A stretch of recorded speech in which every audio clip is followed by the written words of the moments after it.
Décide-toi aujourd'hui pour Jésus. Le Seigneur, donne-lui ta main maintenant. Renonce au diable, au péché, au monde. Brise les liens de l'incrédulité. Décide-toi pour Jésus aujourd'hui. Décide-toi pour Jésus aujourd'hui. Ne remets pas à demain ton salut. Décide-toi pour Jésus aujourd'hui.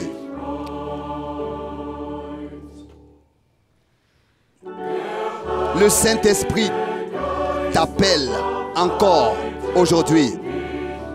Ne te détourne pas de sa voix. Saisis la main de ton Rédempteur, car il est ton soutien et ton bâton. Décide-toi pour Jésus aujourd'hui. Décide-toi pour Jésus aujourd'hui. Ne remets pas à demain ton salut. Décide-toi pour Jésus aujourd'hui. Le fleuve de grâce coule si libre. Viens donc et bois de ses eaux. Ne reste pas dehors, même pieux et religieux. Sans le Sauveur, tu serais perdu. Décide-toi pour Jésus aujourd'hui. Décide-toi pour Jésus aujourd'hui.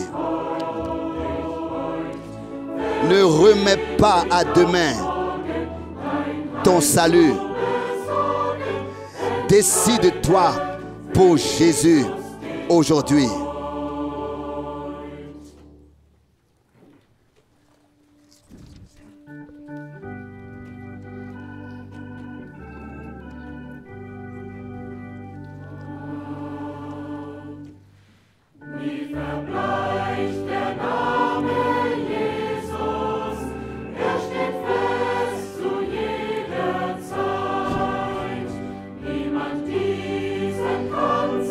Le nom de Jésus ne pâlit jamais. Il demeure ferme à tout moment. Nul ne peut jamais l'anéantir. Il subsiste pour l'éternité. Il doit se répandre partout. Apporter salut et victoire dans toute détresse. Lui seul peut nous guider sûrement, ramenant toutes les âmes à Dieu. Oh, j'aime le nom de Jésus qui a gagné tout mon cœur. Dans ce nom, j'ai trouvé guérison, liberté de l'emprise du péché. Glorieux résonne le nom de Jésus par-delà mer et contrées lointaines. Dans ce grand nom se trouve consolation et repos. Ici, les cœurs ont trouvé leur patrie. Par ce nom, la méchanceté s'évanouit. Haine et envie disparaissent alors. Et le captif reçoit la liberté, louant l'agneau de Dieu si précieux. Oh, j'aime le nom de Jésus qui a gagné tout mon cœur. Dans ce nom, j'ai trouvé guérison, liberté de l'emprise du péché.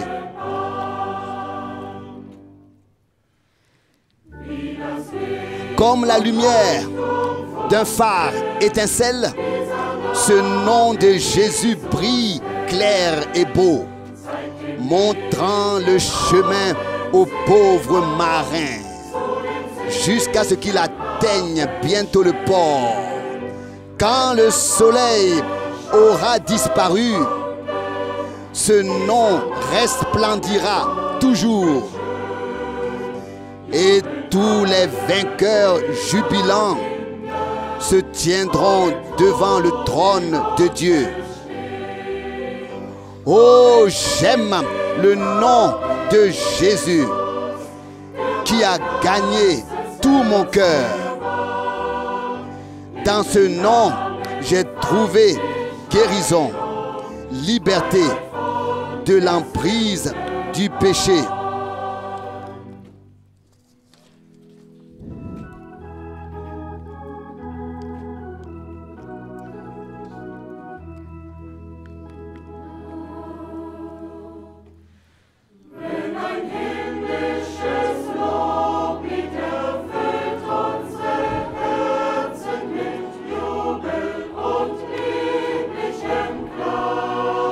Quand le cantique céleste retentit et remplit les cœurs avec louange et amour, alors les soucis disparaissent et les douleurs aussi. Et cela résonne du ciel comme un cantique de joie. Oh!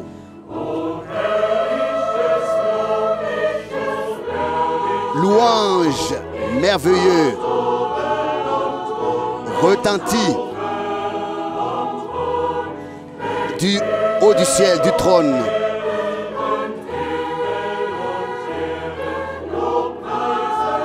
Le ciel et la terre louent le Fils.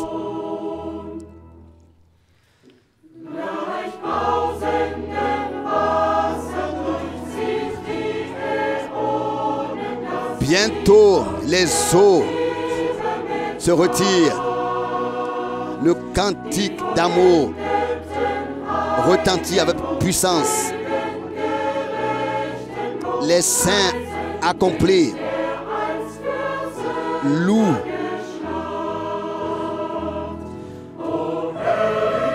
L'agneau immolé.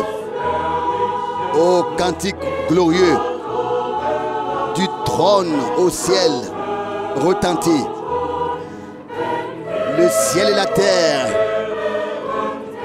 le ciel et la terre louent le Fils.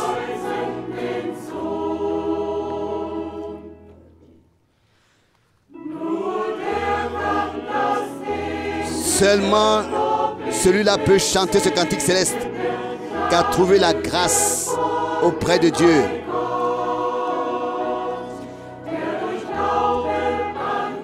Qui par la foi en Jésus, comme son Rédempteur, a vécu sa délivrance du péché et a été racheté de la mort. Oh, cantique glorieux! Oh, cantique glorieux! Là-bas en haut, au trône, là-bas en haut, au trône. Quand le ciel et la terre, quand le ciel et la terre louent le Fils.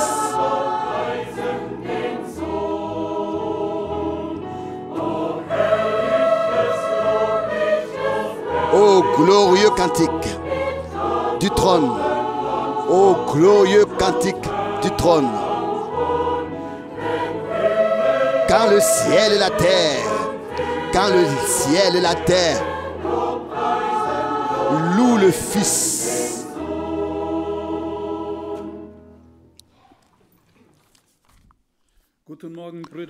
Bonjour frères et sœurs, nous vous souhaitons à tous les bienvenus dans le précieux nom de notre Seigneur Jésus-Christ. Dans cette heure matinale, tous ceux qui sont rassemblés ici, nous vous souhaitons la bienvenue et aussi ceux qui sont déjà connectés, nous vous souhaitons aussi au nom de notre Seigneur Jésus-Christ la bienvenue à cette retransmission et que le Seigneur partout, là où sa parole arrive, qu'il puisse produire l'effet pour lequel il est envoyé dans tous les endroits, partout sur terre, et chacun qui accepte sa parole, qu'il puisse aussi venir à cette conviction qu'il sera prêt quand le Seigneur reviendra. Quand le Seigneur reviendra, que nous soyons vraiment prêts à être enlevés auprès de lui dans sa gloire. Des salutations sont à remettre multiples. Nous les recevons. Nous recevons ces informations du monde entier. Les frères et sœurs qui sont connectés, qui se sentent unis, liés avec nous, remettent leurs salutations à toute l'Assemblée. Et ainsi nous sommes d'ici aussi. Nous avons dans le cœur de remettre les salutations à tous ceux où elles sont entendues, particulièrement. Salut le frère Erich et Elena Schlack, qui sont pas loin d'ici. Le frère est handicapé, mais il croit la parole, il s'attache à elle. Et c'est la chose la plus importante, que nous puissions ne rien nous laisser retenir par quoi que ce soit, mais avons la vérité et l'écoutons et l'avons reçu. Particulièrement, je voudrais venir à ces cantiques que nous avons chantés comme chorale. Le dernier cantique dit ici au 3e couplet, « Seulement celui-là peut entonner ce cantique céleste qui a trouvé grâce auprès de Dieu, qui par la foi en Jésus-Christ, en tant que son sauveur, son rédempteur, a vécu sa délivrance du péché et de la mort. » Et ensuite, ô cantique glorieux de louange du trône, quand le ciel et la terre, louent le Fils. Ça, c'est ce qui est valable pour nous. Tous ceux qui ont accepté le Seigneur, qui se sont mis à sa suite, peuvent aussi, comme nous l'avons aujourd'hui et comme nous l'écoutons aujourd'hui, dans cette clarté, dans cette vérité, peuvent l'accepter et croire. Ceux-là peuvent chanter ce cantique. L'un des cantiques, le nom de Jésus retentit. Dans ce grand nom de Jésus, il y a la consolation et le repos. Nous avons besoin des deux dans ce monde. Il y a beaucoup d'incertitudes, nous n'avons pas besoin d'en parler.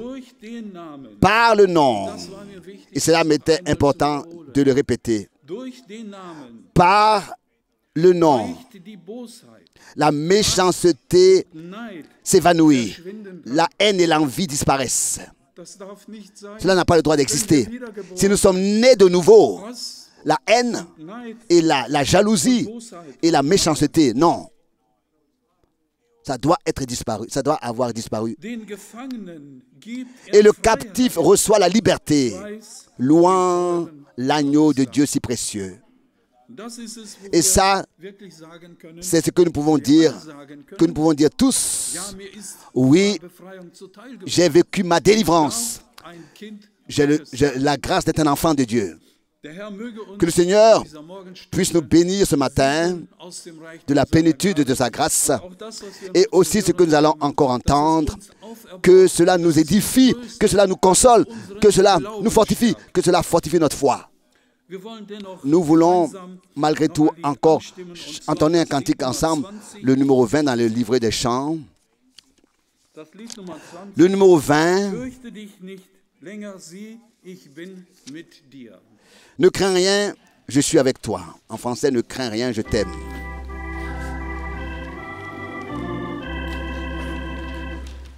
Ne crains rien, je t'aime.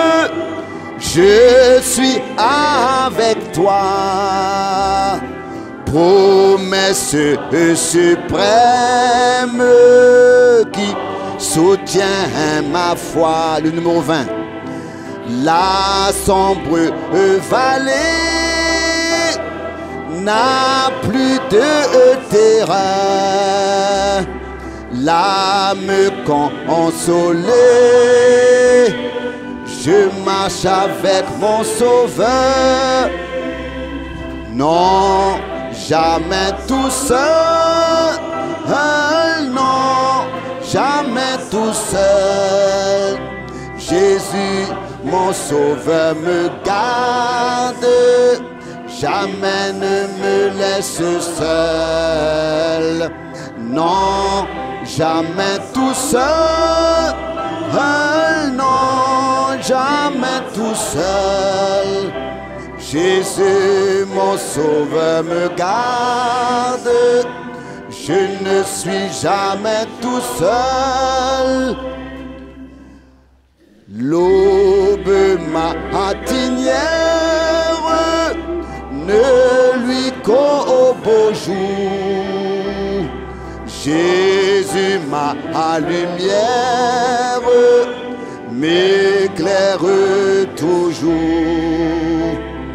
Quand je perds de vue l'astre radieux à travers la nuit, Jésus nous montre les yeux.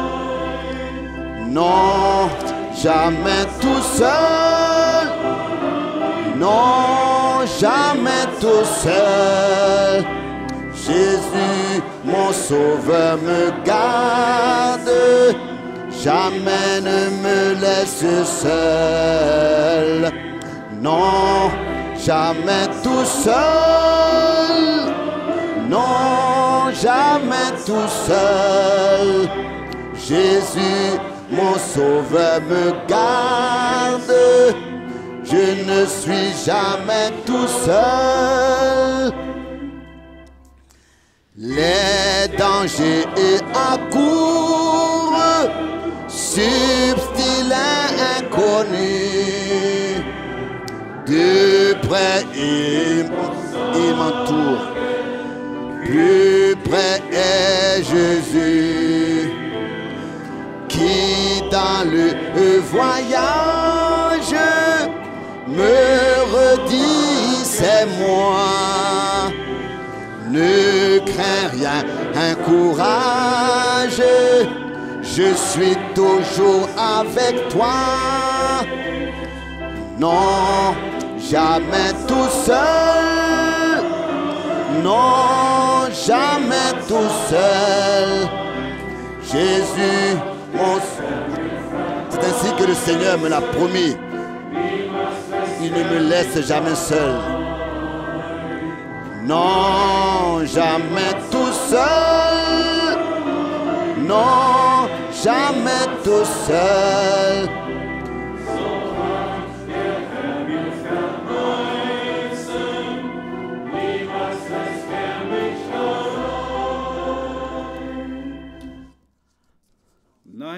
Non, jamais tout seul. Car il a donné la promesse, je serai avec vous jusqu'à la fin du monde.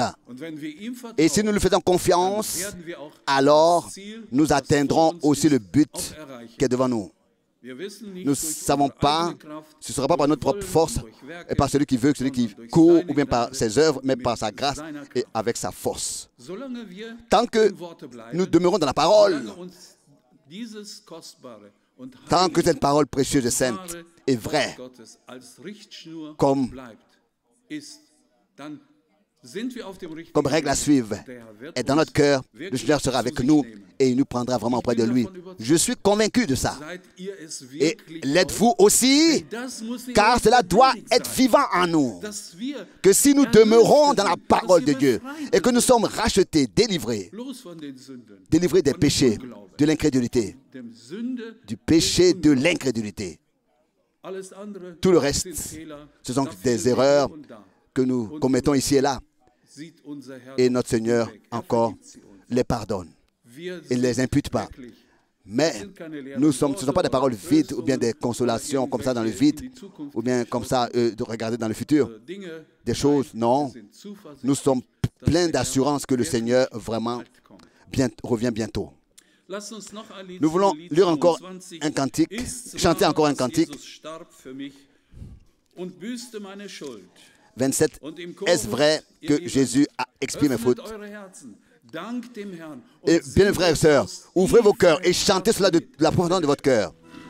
Le verset 27, le cantique 27, à la croix. Mon Sauveur mourut à la croix.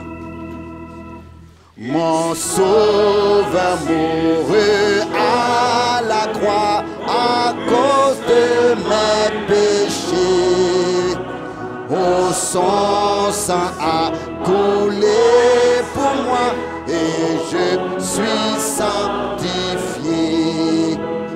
À la croix, oh, j'ai trouvé la lumière et le fardeau de mon cœur fut tombé. C'était là par la foi que j'ai reçu la vue. Maintenant je suis heureux chaque jour. Et dans ta franchise du péché, je vis pour la justice, car mon sauveur m'a racheté par son sacrifice. À la croix, oh, j'ai trouvé la lumière et le fardeau de mon cœur fut tombé. C'était là par la foi que j'ai reçu la vue. Maintenant je suis heureux chaque jour. Je m'abandonne à mon sauveur pour vivre dans son amour.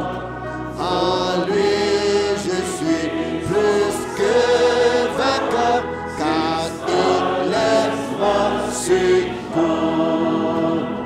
À la croix, oh, j'ai trouvé la lumière et le fardeau de mon cœur fut tombé.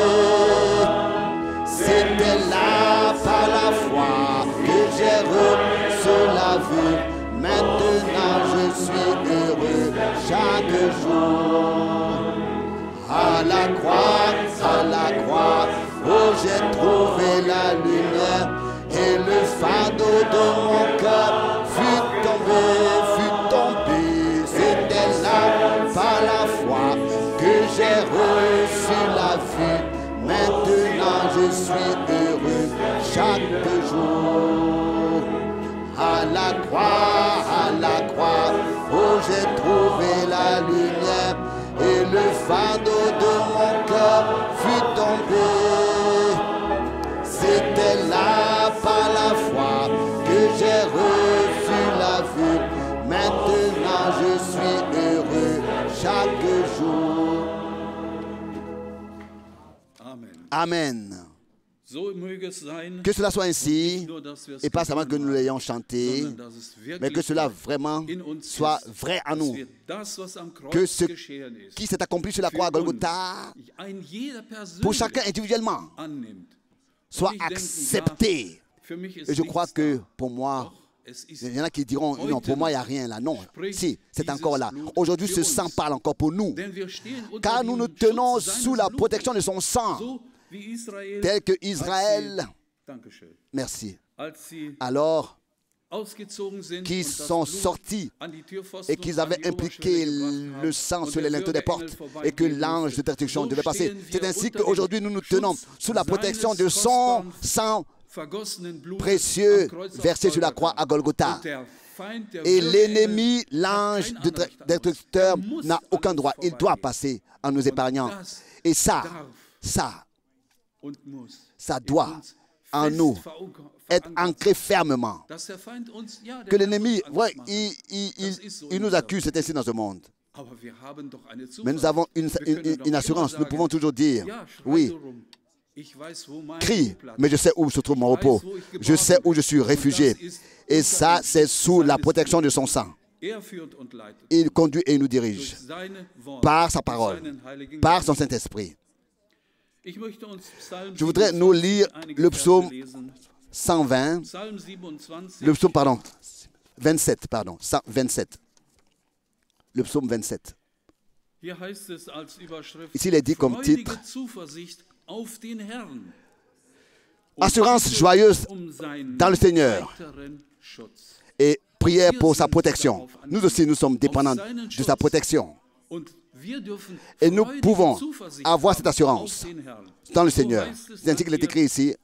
Le Seigneur est ma lumière et mon salut. De qui aurais-je crainte?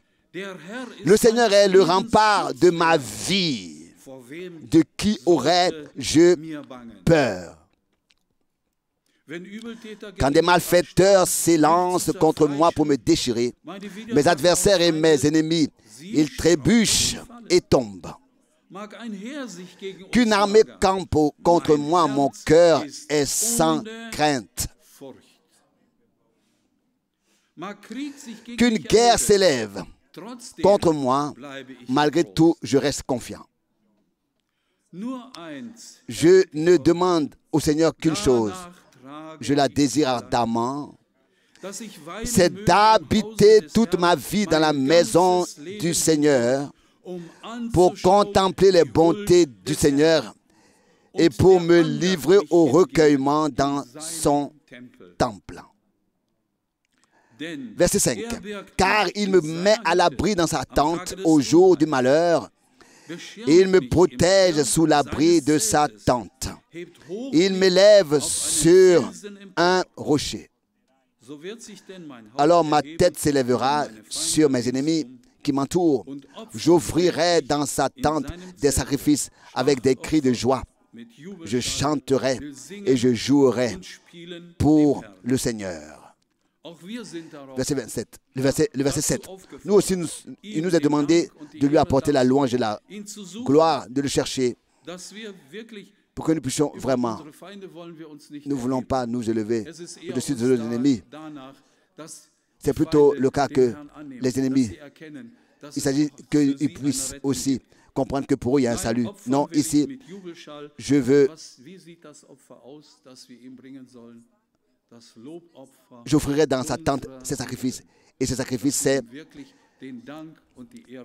la louange de nos lèvres qui louent son nom. Verset 7. Écoute-moi, Seigneur, je crie à haute voix vers toi. Oh, aie pitié de moi, exauce-moi. Verset 8. Mon cœur me dit de ta part et te réserve l'ordre que tu m'as donné. Vous chercherez ma face. C'est pourquoi, ô Seigneur, je cherche ta face. Verset 9, nous aussi, et c'est une demande pour nous aussi, vous devez chercher ma face. Alors nous pouvons dire, je cherche au Seigneur ta face. Verset 9, ne me cache pas ta face, ne repousse pas ton serviteur dans ta colère. Tu as été mon secours. Ne me rejette pas, ne m'abandonne pas, Dieu de mon salut. Quand mon père et ma mère m'abandonnent, le Seigneur me recueille. Verset 11. Enseigne-moi ta voie, Seigneur, et conduis-moi dans le chemin droit à cause de mes ennemis. Verset 12. Ne me livre pas à la cupidité de mes oppresseurs, car des témoins de mensonges se sont levés contre moi et ils soufflent la violence. Verset 13. Verset 14. Verset 13, pardon. Je suis sûr de voir la bonté du Seigneur sur la terre des vivants. Espère au Seigneur, fortifie-toi et que ton cœur s'affermisse. Espère au Seigneur. Oui, c'est valable aussi pour nous, de lui faire confiance et de s'attendre à lui. Et David l'a dit, l'ennemi, n'est-ce pas, rôde, mais notre foi est dirigée envers le Seigneur. Je suis certain de regarder la bonté du Seigneur sur la terre des vivants. Espère au Seigneur, fortifie-toi et que ton cœur s'affermisse. Oui, espère. Mets ta confiance dans le Seigneur. Attends-toi à lui. Levons-nous et prions. Père Céleste, nous te remercions pour ta grâce et ta fidélité, déjà pour ce que nous avons chanté dans les cantiques, que cela a consolé notre cœur, que cela nous a édifiés, et ce que nous avons aussi lu dans ce psaume, que David a mis sa confiance en toi. Nous aussi, nous pouvons mettre notre confiance en toi, croire que tu es notre protection, tu es notre rempart. Console chacun qui est ici présent. Et partout où ton peuple est connecté, où ton peuple a besoin de consolation, que tu puisses consoler par ta parole. Et là où il y a des besoins de guérison, que tu puisses aussi guérir. Là où il y a des besoins de délivrance, que tu puisses délivrer. Pour la gloire de ton nom, je te remercie de tout mon cœur de ce que nous pouvons venir avec tout à toi et dans la certitude que tu nous exauces. Loué soit ton saint nom dans l'éternité. Amen. Amen. Vous pouvez vous asseoir. Combien sommes-nous reconnaissants à Dieu à chaque fois que nous venons sur l'écoute de la parole et que nous pouvons écouter ce qu'il a à nous dire et nous laisser nouvellement bénir.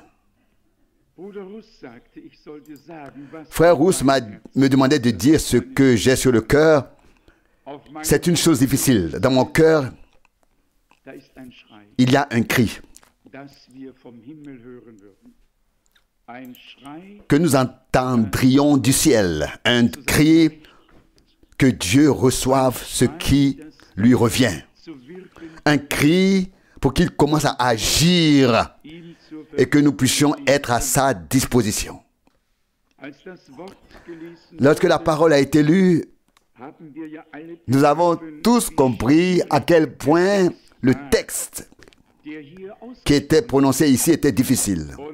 Et précisément les Juifs, qui avaient déjà beaucoup de mal avec tout cela, se sont entendus dire, Jean 6, 53, « Celui qui mange ma chair et boit mon sang a la vie éternelle. » Et comme ils avaient l'esprit très terre à terre, ils se sont vivement présenté la chose. Oui, c'est vrai, sa chair un peu répartie et chacun en prend un peu, le sang peut-être aussi un peu réparti. Mais voici où réside le point essentiel, à savoir au verset 63. Jean 6, verset 63. C'est l'esprit qui crée la vie. La chair ne sert à rien. Les paroles que je vous ai dites sont esprit et vie. Il fallait comprendre le sens divin de ces paroles. Les pensées terrestres ne servaient à rien. Il fallait suivre la pensée divine pour comprendre le sens des paroles du Seigneur. Il a donné son corps et versé son sang pour acheter une église qui a reçu part à lui.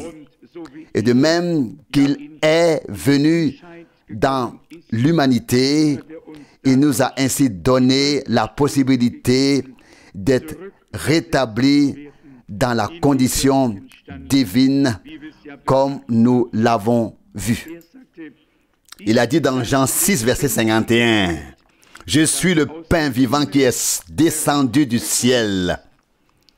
Si quelqu'un mange de ce pain, il vivra éternellement. » La part en lui, non seulement intellectuellement ou doctrinalement, mais à travers une expérience avec Dieu. Et nous l'avons toujours dit, Dieu peut être expérimenté, Dieu peut être vécu, même de nos jours. Nous avons obtenu l'accès à la parole de Dieu dans laquelle l'Esprit nous a ouvert la parole et l'a rendue vivante. Bien sûr, si nous avions été incrédules autrefois, nous aurions réagi comme les Juifs l'ont fait à l'époque. Pour eux, c'était simplement irritant, c'était un scandale Mais pour les croyants, ce n'était pas un scandale. Ils sont restés avec le Seigneur. Et en particulier, les 12, car on leur a demandé au verset 67, « Voulez-vous aussi partir ?» Et ils ont donné cette réponse formidable. Au verset 68, « Seigneur, à qui irions-nous? Tu as les paroles de la vie éternelle. » Verset 69, « Et nous avons cru et nous avons reconnu que tu es le Saint de Dieu. » Telle fut la réponse de ceux qui ne furent pas scandalisés. Nous ne savons pas s'ils comprirent, mais ils restèrent avec le Seigneur. Qu'ils aient compris ou non, ils sont restés avec le Seigneur. Nous pouvons en témoigner de la même manière. Au fil des ans, nous avons entendu et lu beaucoup de choses que nous n'avons pas comprises. Mais nous sommes restés avec le Seigneur. Nous ne sommes pas retournés en arrière, mais nous sommes restés avec le Seigneur. Et l'avons suivi pas à pas, de clarté en clarté, de vérité en vérité, de connaissance en connaissance. Et cela continuera ainsi jusqu'à ce que nous passions de la foi à la vue. Dans ce contexte, parce qu'il s'agit ici aussi du fait qu'il a donné sa vie, je pense à ce qui est écrit dans l'Épître aux Hébreux. Je crois que c'est au chapitre 13. Attendez un instant. Hébreux 12 d'abord. Non. Non, au chapitre 13, bien sûr, oui, au chapitre 13. Hébreux chapitre 13, à partir du verset, commençons par le verset 7. Souvenez-vous de vos conducteurs qui vous ont annoncé la parole de Dieu. Considérez toujours la fin de leur marche et prenez leur foi pour modèle. La foi des hommes de Dieu était une révélation vivante. Ils ont entendu la parole, ils l'ont reçue par inspiration, et de même que chez nous, la foi vient de la prédication, de même la foi leur est venue quand ils ont reçu la parole. Et quand il est écrit dans l'Épître de Jude que nous devons lutter pour la foi qui a été transmise aux saints une fois pour toutes, c'est ainsi qu'il faut le comprendre. Jude, verset 3. Bien-aimés, comme il est du désir de mon cœur de vous écrire au sujet du salut commun qui nous est acquis, je me sens poussé à vous adresser dans cette lettre une exhortation à combattre pour la foi qui a été transmise aux saints une fois pour toutes.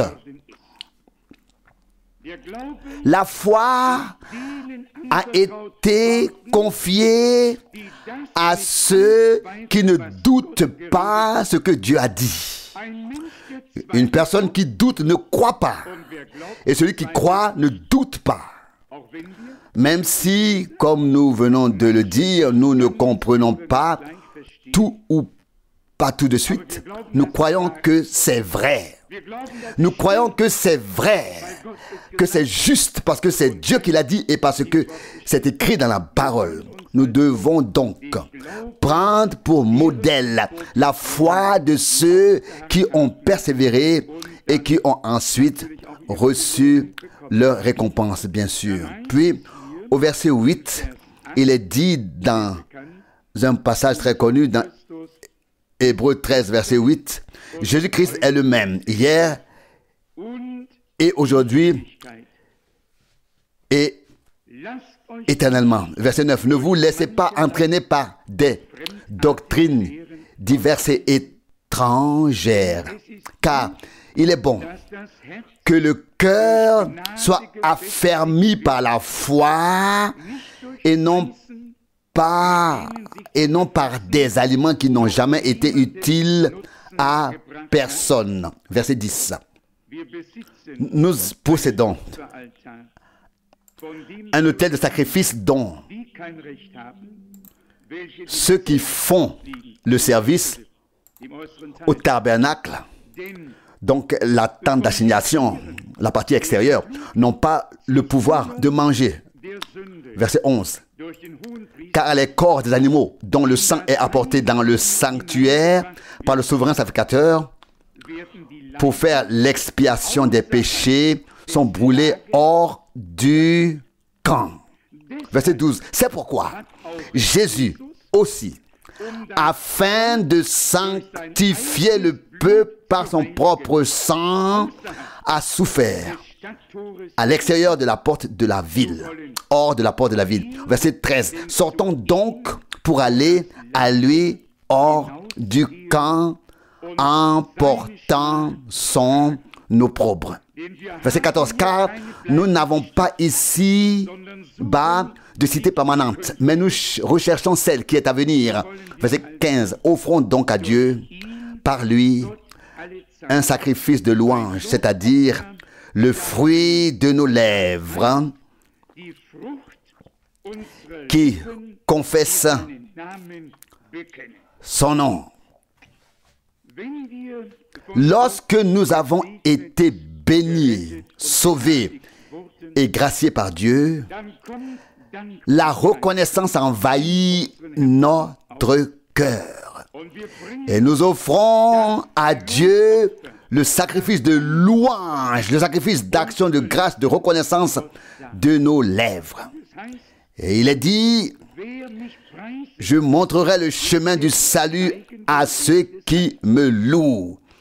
Psaume 50, verset 23. Il existe certaines directives dans la parole de Dieu. Et celle-ci en fait partie.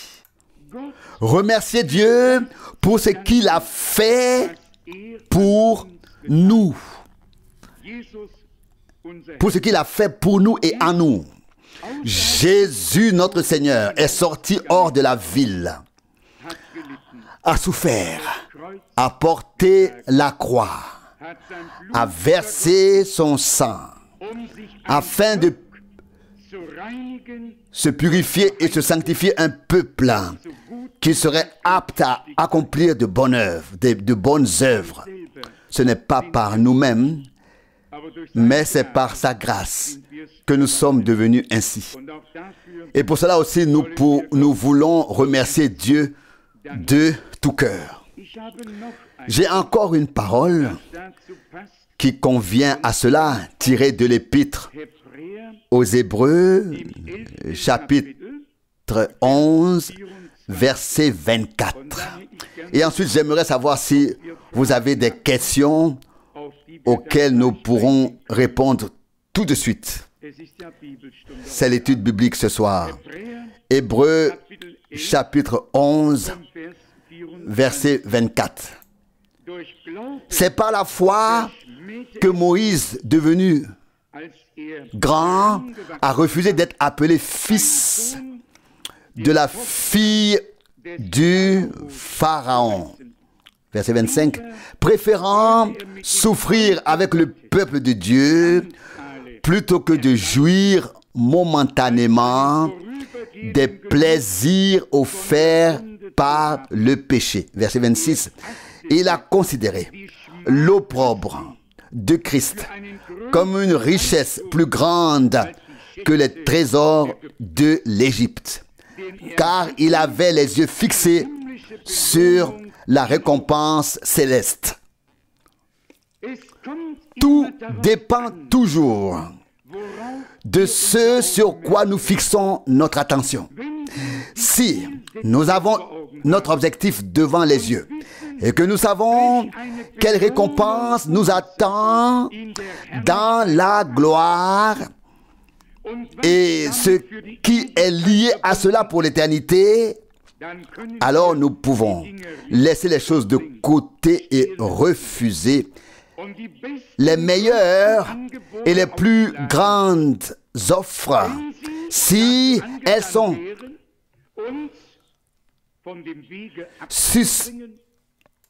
susceptibles de nous détourner du chemin et de nous empêcher d'atteindre notre but. Moïse a reçu une offre très importante.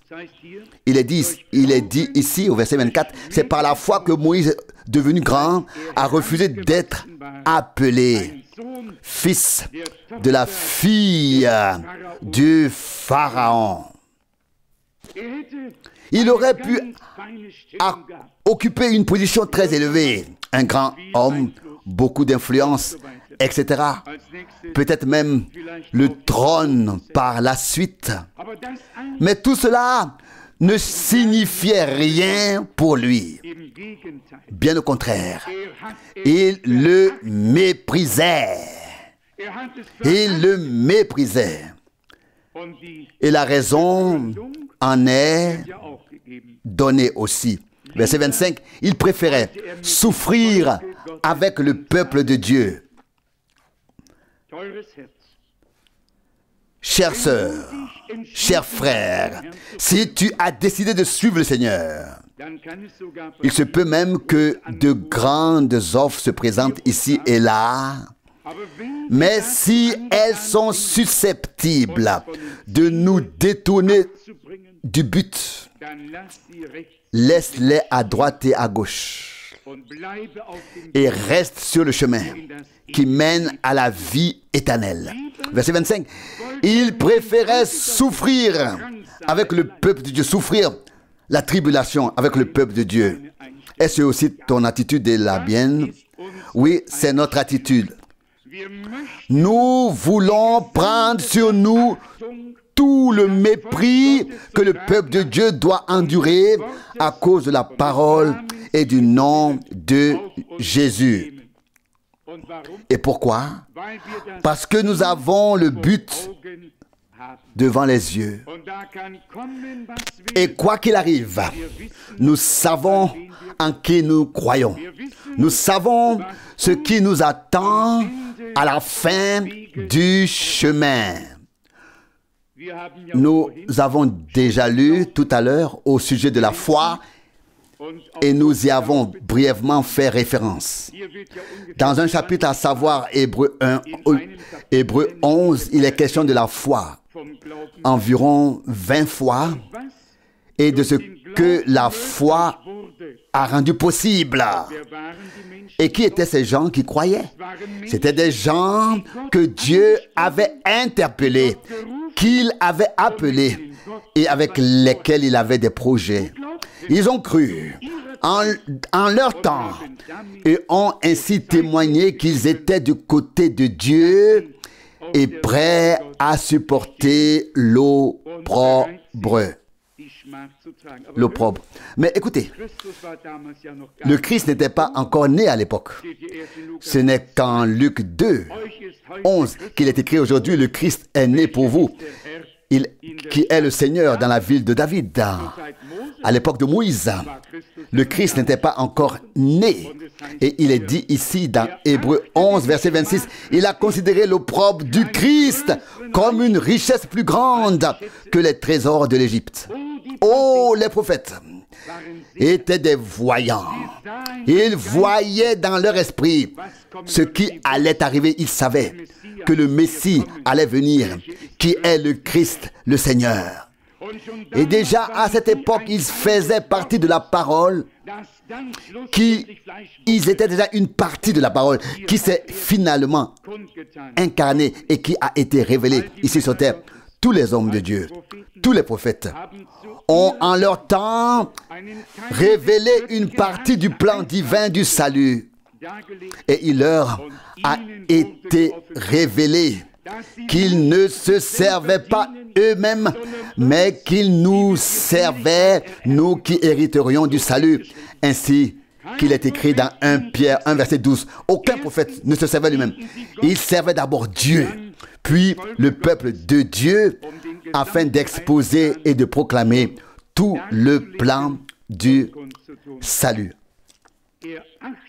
Hébreux 11, 26, il a considéré l'opprobre du Christ comme une richesse plus grande que les trésors de l'Égypte, car il avait les yeux fixés sur la récompense céleste. Je peux imaginer ce qui est décrit dans Matthieu 17. Le Seigneur monte avec 3 de ses disciples sur la montagne de la transfiguration. Et soudain, Moïse et Élie apparaissent. Et ils parlent les uns avec les autres de l'issue que prendront les événements à Jérusalem. Matthieu 17, verset 3. Qu'a pu ressentir Moïse à ce moment-là? Peut-être pensait-il déjà qu'il valait la peine de refuser l'offre terrestre et de s'en tenir à l'offre divine, car il avait les yeux fixés sur la récompense céleste, tout comme Élie et tous les autres prophètes. Et tous les autres prophètes.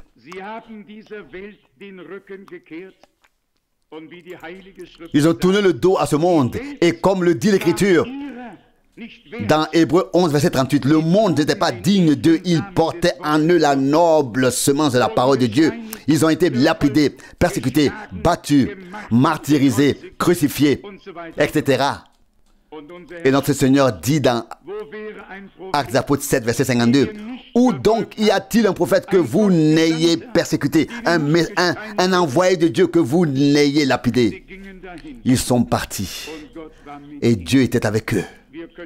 Nous pourrions demander, oui, si Dieu était avec eux, pourquoi ont-ils dû vivre dans des cavernes rocheuses, dans des tanières de chèvres et endurer tant de souffrances?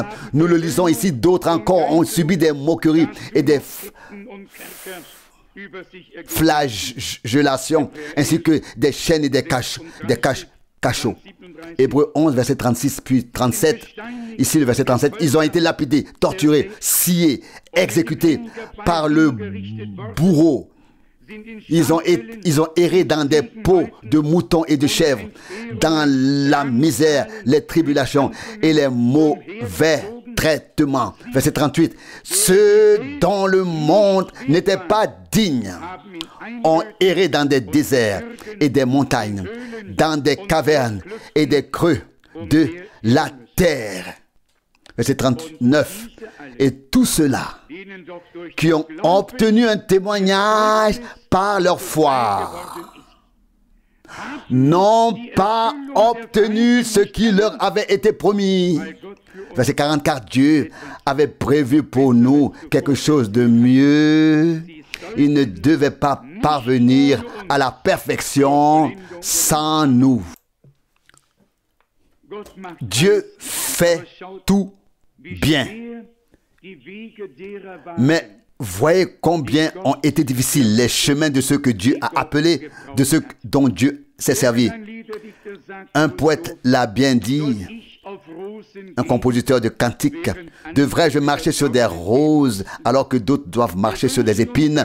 D'un point de vue purement humain, nous souhaitons un chemin direct et élégant, mais il n'existe pas. Le chemin de Dieu est escarpé et épineux. Il est étroit, mais il mène au ciel. Et si tous ces hommes qui ont porté en eux la semence divine de la parole ont dû endurer la moquerie, le rejet et tout le reste, devons-nous nous attendre à de la reconnaissance? Devons-nous nous attendre à être reconnus? Devons-nous penser que ce monde dirait un jour, oui, vous avez bien fait? Ce n'est pas possible. Vous êtes dans le monde, mais vous n'êtes pas du monde. S'ils m'ont haï, ils vous haïront aussi. Jean 15, verset 18. car le disciple n'est pas au-dessus de son maître. Matthieu 10, verset 24. S'il subit le même sort que son Seigneur, il peut être satisfait. N'attendons pas, s'il vous plaît, d'être reconnus dans ce monde. Et frère Branham, en tant que prophète loin de Dieu, l'a compris très profondément et très bien. Il a bien distingué. Il le dit assez souvent. Chaque fois qu'un réveil spirituel s'estompe, se refroidit, on s'organise selon le modèle de la première organisation. Et ensuite, il s'agit d'obtenir la reconnaissance de l'État, la reconnaissance dans ce monde, etc. Et que se passe-t-il alors? Nous perdons alors de vue l'essentiel pour la chose la plus importante. Alors nous nous préoccupons alors de la même chose que tous les autres et nous dérapons déjà. Dieu y veillera. Frère Branham a également dit que ce dernier réveil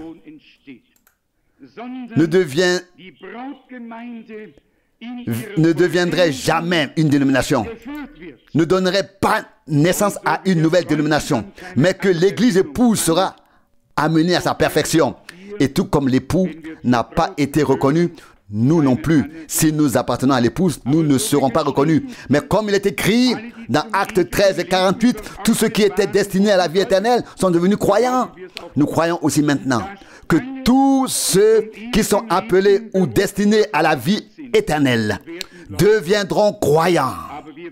Mais nous n'aurons pas à nous conformer à eux.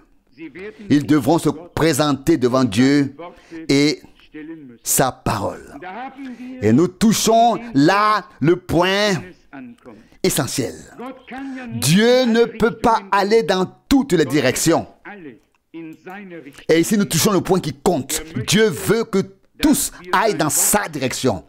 Il veut que nous respections sa parole en toutes choses et que nous l'acceptions et que nous lui donnions raison, sans la contredire ni l'interpréter, mais en disant simplement tu l'as dit, et c'est ainsi que c'est vrai aussi. Revenons au chapitre 11 de l'Épître aux Hébreux, verset 26. Un verset magnifique. Hébreux 11, 26. Il a considéré l'opprobre de Christ comme une richesse plus grande que les trésors de l'Égypte, car il avait les yeux fixés sur la récompense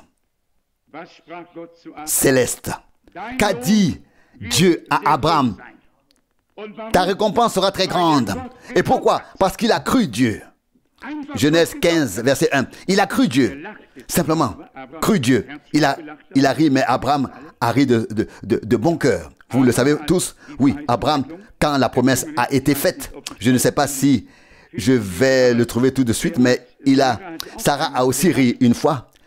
Elle a ri en elle-même. C'est au chapitre 18, mais au chapitre 17, au verset... Chapitre 17, Genèse, chapitre 17, verset 17, il est écrit: Abraham tomba alors sur sa face et rit. Il rit de bon cœur. Il rit de tout son cœur. Je l'ai lu dans la Bible, pas dans le journal. Je l'ai lu dans la Bible. Genèse 17, verset 17. Alors, Abraham se jeta face contre terre et rit, car il pensait en lui-même: un fils va naître à un homme de 100 ans, et Sarah, qui a 90 ans, va devenir mère. Verset 18, Abraham dit alors à Dieu: si seulement Ismaël pouvait rester en vie devant toi. Et vous savez ce que Dieu a répondu. Ici, au chapitre 18, c'est Sarah qui a ri et qui a ensuite menti par-dessus le marché. Et ce n'était pas bien. Le Seigneur aurait rendu son jugement sur le champ s'il n'y avait pas eu la promesse qu'il avait faite à Abraham.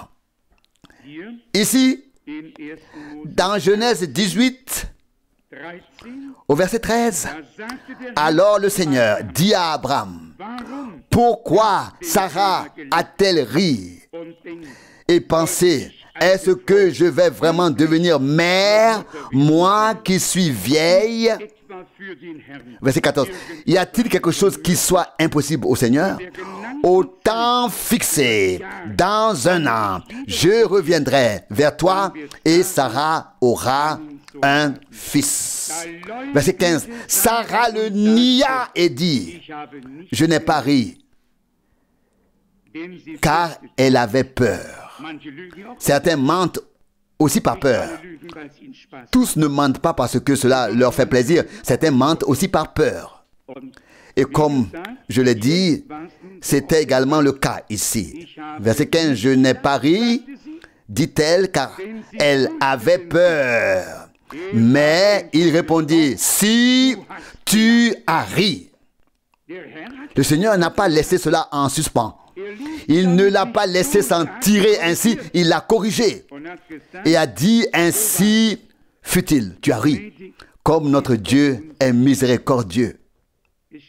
C'est écrit, ou est-ce dans Romains 4, verset 3, ou Romains 3, verset 4, Dieu est véridique, quoique tout homme soit un menteur.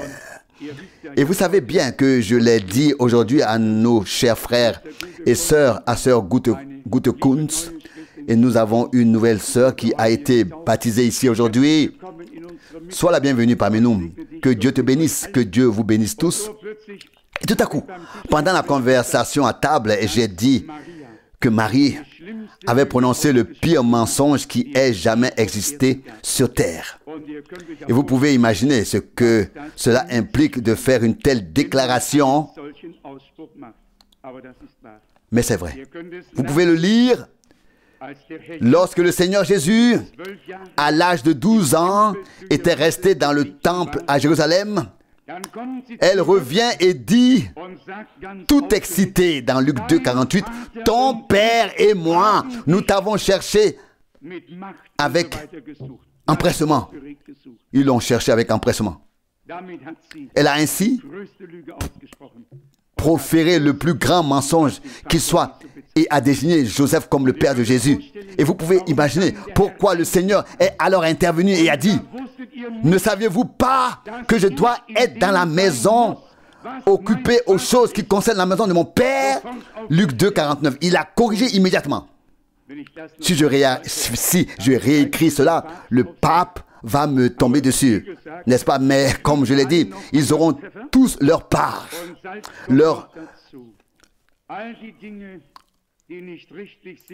et il y aura encore du sel et du poivre. Toutes les choses qui ne sont pas correctes doivent être redressées, corrigées. Les gens, je ne sais pas si vous pouvez le dire à quelqu'un, mais dans le dernier numéro du magazine Stern, à la page 216, ils ont publié la blague de la semaine. Et je vous le dis, cela m'a profondément bouleversé. Vous savez ce qu'est une blague. Il la raconte, mais ils y ont mêlé notre Seigneur. Et là, je n'ai pas pu m'empêcher d'écrire. Je n'ai pas pu faire autrement. Elle disait en substance, un juif devient catholique et se plaint à Dieu. C'est-à-dire que le père juif était horrifié que son fils soit devenu catholique et ait renoncé à la foi juive. Et dans cette blague, j'ai failli lui donner un nom méchant parce que ça m'a bouleversé. Et puis, il est dit que le bon Dieu a répondu, « Ne t'énerve pas, mon fils, aussi, mon fils était aussi catholique. Donc Dieu qui répond, ne t'énerve pas, mon fils était aussi catholique. Vous pouvez imaginer, je ne sais pas ce que je pouvais faire dans une telle situation. Et j'ai bien surécrit, je ne sais pas si cela sera publié. Mais les gens ont vraiment tout perdu, toute crainte de Dieu, tout et n'importe quoi. Et je vous dis une chose, ni Marie, ni personne d'autre n'était catholique. Au cours des 3 premiers siècles, il n'y avait pas de communauté religieuse catholique. Il n'y avait qu'une église chrétienne à Rome, rien de plus. Il y avait des églises chrétiennes à Corinthe, à Éphèse et partout ailleurs. Oui, un jour, comme je l'ai dit, nous monterons sur les toits et les gens monteront sur les nôtres. Mais Dieu nous a destinés à nous attaquer à nouveau à ces 2 piliers comme Samson à la fin des temps. Entre-temps, nous tournons dans le moulin et les gens nous plaignent tous de ne pas avoir encore progressé. Mais ne vous inquiétez pas. En nous, jour et nuit, une voix crie, Seigneur, encore une fois, afin qu'il soit manifeste que tu es le vrai Dieu et que nous sommes ton peuple. Mais nous avons un merveilleux message divin qui doit être transmis. Et combien de fois, frère Branham, a-t-il dit que pendant la Réformation et les autres âges de l'Église, beaucoup de questions sont restées sans réponse. On ne pouvait pas voir et comprendre les choses comme c'est le cas aujourd'hui. Même le prophète Daniel a dit au chapitre 12, verset 4, ou plutôt Dieu lui a dit, scelle le livre jusqu'au temps de la fin. Alors beaucoup le scruteront, le sonderont, et ainsi la connaissance augmentera. Nous sommes reconnaissants de pouvoir vivre à une époque où les sceaux sont ouverts, à une époque où les mystères de la parole et du royaume de Dieu et le mystère du Christ sont vraiment révélés, où tous les trésors de la sagesse et de la connaissance de Dieu sont cachés. Colossiens 2:3. D'un côté caché, de l'autre côté révélé. C'est là encore toute la beauté. Il en a toujours été ainsi et il en sera toujours ainsi. Les uns voient, les autres ne voient pas. Les uns comprennent, les autres ne comprennent pas. Les uns acceptent, les autres rejettent. Passons rapidement à la suite et nous n'aurons alors probablement plus de questions. Peut-être que nous aurons répondu à plus de questions qu'il n'y en avait. Il est dit ensuite au verset 27, « C'est par la foi qu'il quitta l'Égypte sans crainte. » Sans craindre la colère du roi, car il était fort, comme s'il voyait celui qui est invisible. C'est aussi une parole magnifique. Hébreux 11, 27. C'est par la foi qu'il quitta l'Égypte, sans craindre la colère du roi, car il a été fortifié comme s'il voyait celui qui est invisible. Oh, que la foi nous donne des yeux ouins, afin que nous comprenions aussi, bien que le Seigneur soit invisible à nos yeux, nous savons néanmoins qu'il a dit, « Je suis avec vous tous les jours, jusqu'à la fin du monde. » Matthieu 28, 20. « Je ne vous abandonnerai pas et je ne vous délaisserai pas. » Tout est encore une fois la foi. Et c'est une foi qui est révélation. Frère Branham a si souvent dit, la foi est une révélation. Révélation de ce que Dieu a communiqué et promis aux croyants. Révélation vivante.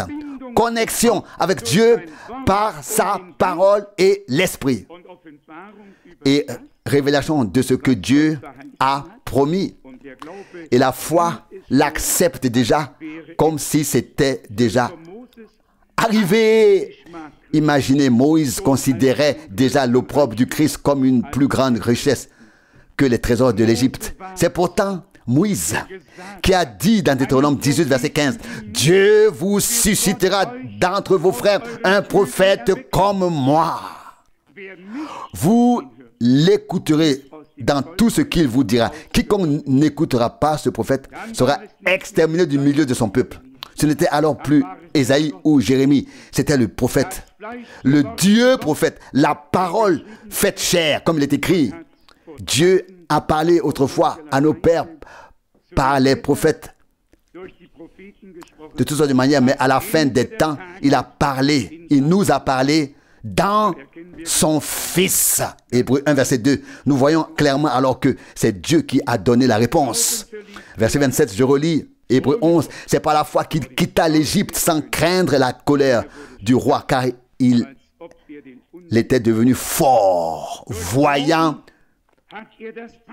comme s'il voyait celui qui est invisible. Verset 28, c'est par la foi qu'il institua la Pâque et l'aspersion du sang, afin que l'ange exterminateur ne toucha pas les premiers-nés des Israélites.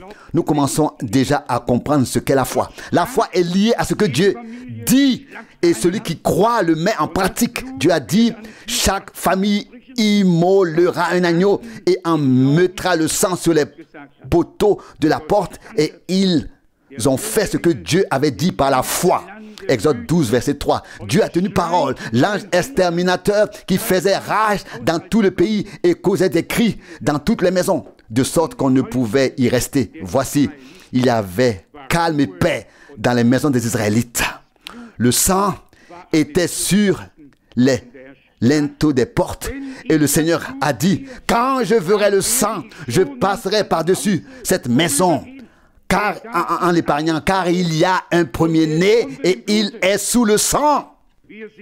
Nous sommes les premiers-nés sous le sang de l'agneau. Sous le sang de l'agneau. L'ange exterminateur peut bien se déchaîner. Il veut nous dévorer. Il rôde comme un lion rugissant. Je ne sais pas quand il sera rassasié, mais laissez-le faire. Un jour, lui aussi ne sera plus là. Là, je me réjouirai aussi quand il sera lié et jeté là où il a sa place, mais il a une mission à accomplir. J'aime aussi relire ce verset. Hébreux 11, 28. C'est par la foi qu'il a ordonné la Pâque et l'aspersion du sang, afin que l'ange exterminateur ne touche pas au premier-né des Israélites. Ainsi l'a dit Dieu. Et Moïse transmit l'ordre. Lui et tous firent ainsi. Et voici, rien ne leur arriva. Les premiers-nés restèrent intacts. Quand je verrai le sang, je passerai par-dessus vous, en vous épargnant. Exode 12, 13. C'est par la foi qu'ils ont traversé la mer Rouge comme sur la terre sèche. Oui. Quand Dieu dit, je vous ferai sortir d'ici vers une autre terre, et que la mer se dresse devant eux, Dieu fait un chemin là où il n'y en a pas. Nous devons simplement dire ceci. Notre Dieu n'est jamais dans l'embarras. Il fait un chemin même là où il n'y en a pas. Et ouvre ce chemin à son peuple. Mais il est dit par la foi. Verset 29. C'est par la foi qu'ils ont traversé la mer Rouge. Hébreux 11, 29. Comme un lieu sec. Quand j'étais au bord de la mer Rouge, j'ai pensé à ce passage et je me suis demandé où ils avaient bien pu passer ici. Comme c'est beau de savoir que c'est vrai, que c'est exact. Vous vous souvenez qu'un homme très intelligent est venu voir frère Branham et lui a dit, tu sais, ils n'ont pas traversé la mer Rouge. Non, mais tout à la fin, ils ont traversé la mer des roseaux où l'eau n'arrivait qu'à hauteur des genoux. Oh, dit frère Branham, Alors, verset 4, Exode 14, 27. Alors, je ne vois pas un miracle, j'en vois deux. À savoir que Dieu a noyé toutes les armées de Pharaon avec si peu d'eau. Oui, c'est ainsi. Vous voyez, la foi a alors aussi même la réponse aux doutes des incrédules. Sommes-nous du côté de Dieu? Amen. Nous ne pouvons pas faire autrement. Je vous le dis, nous sommes liés à Moïse, à tous les hommes de Dieu, à tous les saints qui nous ont précédés. Et si nous avions vécu à leur époque, nous aurions marché tout près derrière eux, dans la foi, et nous aurions ainsi témoigné que nous sommes du côté de Dieu. Hébreux 11, verset 29, c'est par la foi qu'ils ont traversé la mer Rouge comme sur la terre sèche, tandis que les Égyptiens qui tentaient de les suivre se noyaient. Dieu avait ouvert la voie à son peuple, pas à ses ennemis. À son peuple, à son peuple. Et alors les ennemis ont emprunté cette voie. Et lorsque les ennemis, plutôt, ont emprunté cette voie, ils ont péri. On pourrait continuer à lire ici. Verset 30. C'est par la foi que les murs de Jéricho s'écroulèrent. Dites donc à un incroyant qu'il faut faire 7 fois le tour, et 7 fois le 7e jour, puis sonner de la trompette, et soudain tous les murs s'écroulent. Oui, les incroyants ont tant de mal à croire, n'est-ce pas? C'est là le problème. Mais nous pouvons croire. Qui était avec nous à l'époque à Jéricho, lorsque nous avons vu les restes des murs? Ce ne sont que quelques restes des murs de Jéricho qui se sont effondrés après avoir été encerclés pendant 7 jours. Frères et sœurs, nous devons maintenant atteindre le point culminant ce soir. Qu'est-ce que c'était? Comment cela s'est-il passé? La volonté divine s'est accomplie, a été mise en pratique. Ce que le Seigneur a dit a été fait. Ah oui, exactement. 6 jours, une fois. Le 7e jour, 7 fois. Et la 7e fois, les sacrificateurs et les lévites et tout ce qui s'y trouve, chacun alors fait ce qui lui avait été ordonné et imposé. Josué 6, verset 3. Que puis-je vous dire? Le Dieu vivant n'a qu'à regarder du haut des cieux, et cela s'est produit parce qu'il l'avait dit. Une parole de Dieu ne peut jamais être rompue, elle ne peut jamais être retirée. Dieu l'a dit et la foi reposait en cela.